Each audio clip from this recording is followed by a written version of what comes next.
Mga kagulat world, maghanda na kayo sa isang video na hindi lang basta highlight ng isang basketball career.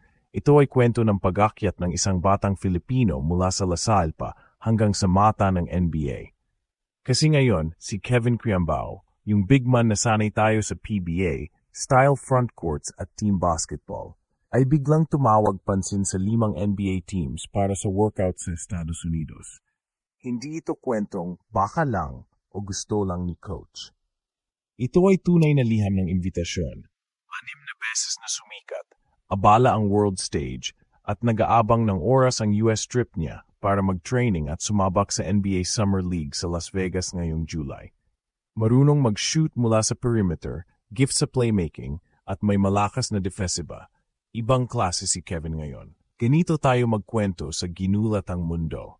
Simulan natin sa root ng momentum ni Kevin.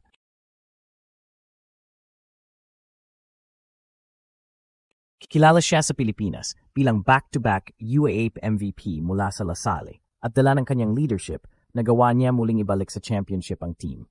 Pero hindi lang siya basta collegiate star. Lumipat siya sa Korean Basketball League kasama ang Goyang Sono Sky Gunners, kung saan agad siyang nag-adapt.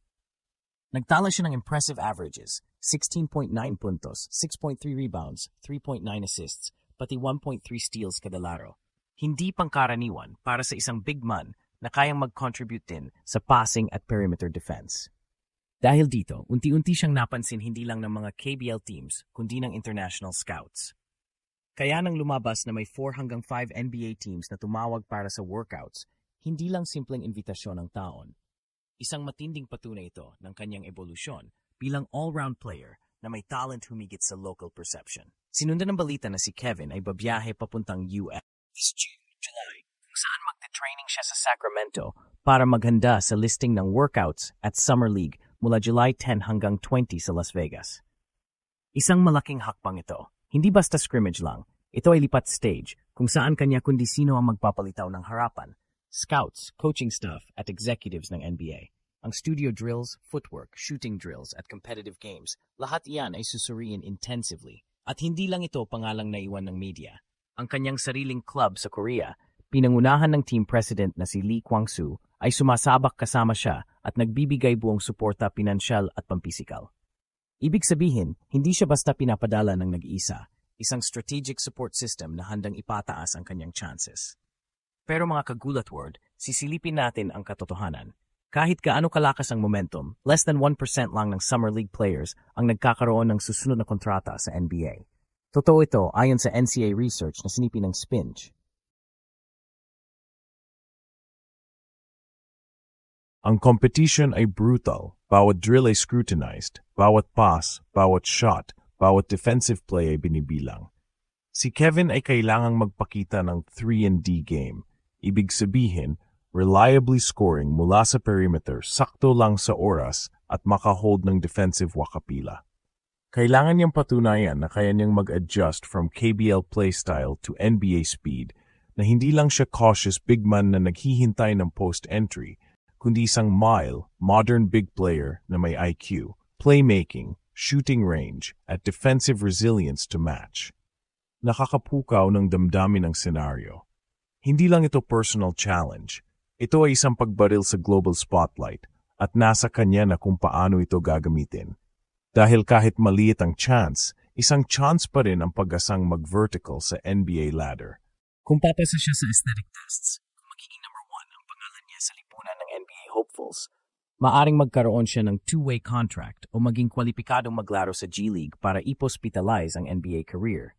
O kaya ay magsimula sa bench at ipakita ang value pagdating ng panahon para sumabak uli sa NBA. Sinturon ang pinaka-inspiring na bahagi ng story. Nakikita natin ang Appalachian transformation ng isang batang Pinoy from grassroots courts hanggang sa pinakamapal na basketball market sa mundo.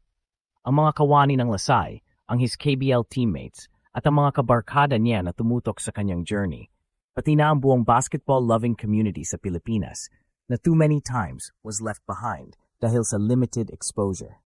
Ay nakakaramdam ngayon na sila ay bahagi ng roster na binubuo para makunan ng taning sa NBA. Kung manalo si Kevin o kung hindi man, may legacy ang kanyang pag-angat. Ipinakita niya na ang Filipino big man ay may style, utility at global relevance. Pagkatapos ng Summer League stint, magreresulta ito sa dalawang posibleng senaryo.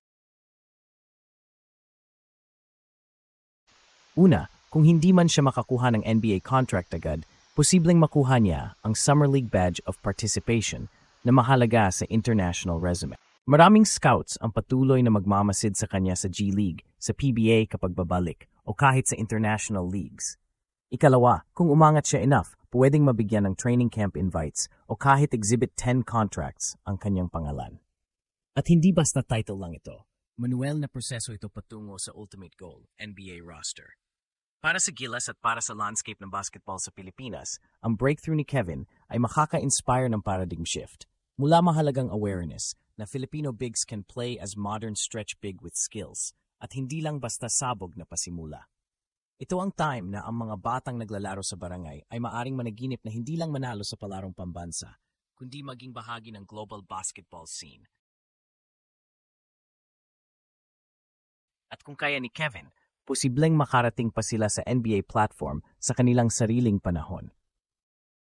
Kaya mga kagulat word, hindi lang ito drama. Hindi lang ito hype.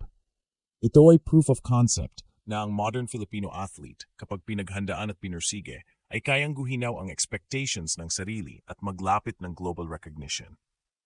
Si Kevin, isang homegrown talent, ay nagsisimula na maglaman ng tinatawag nilang NBA spotlight. Hindi in fairy tale manner, kundi sa pamamagitan ng pagtrabaho, sa pamamagitan ng games, sa pamamagitan ng exposure and mental preparation. At kung sasabihin natin na nabigla ang NBA, 5 teams gustong subukan si Kevin Cuyambao, hindi lang headline ito. Ito ay prediction na may basihan, prediction na may balanse ng data, momentum, emotion, at game film na pupurnada sa mundial stage. For UX, mga kagulat world, ang susunod nating hakbang ay subaybayan ang workouts. Kung kailan lalagaring ni Kevin ang sneakers, maglemos ng break at ipakita ang value sa open court. Susundan natin kung makakapasok siya sa Summer League roster o hindi. Dahil ang tunay na kabaliwan dito ay hindi ang physical na comeback, kundi ang mental resilience na ipapakita ni Kevin habang binabalanse ang pressure, visibility, expectations, at homesickness. At kapag nangyari iyon, magkakaroon tayo ng ginulat ang mundo epiko na maaring maglatag ng bagong pamantayan para sa Filipino players. Kung hindi man ang unang Filipino na magtagumpay sa NBA, sa minimum ay unang Filipino na gumawa ng ganito ka-bold na hakbang, magtagumpay sa Summer League, ipakitang may skill, power at puso para dito.